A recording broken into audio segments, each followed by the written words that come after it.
Bugungi kunda juda ham ko'pchiligimiz o'zimiz bilmagan holatda bir shayton sifati bilan sifatlanib qolganmiz-da. Ya'ni xatoyimiz bilib turib ham tan olmaymiz yoki kamchiliklarimizni boshqalarga nisbat beramiz. Masalan, tashqarida erkaklarga, nomahram ayollarga qaramagin, harom bu desangiz, o'zi shunaqa kiyingandan keyin qarayman-da deydi.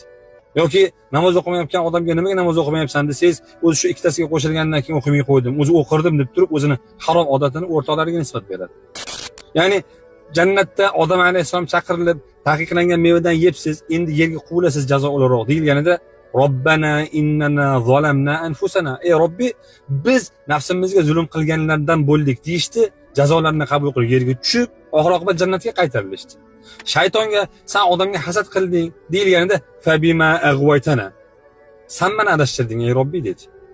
Ya'ni o'zini iflos hasadini Alloh azza va jallaga nisbat berdi. Odamni yaratmasangiz men hasad qilmas edim dedi. Bu ham yerga quvildi, oxir-oqibat jahannamga kiradigan bo'ldi.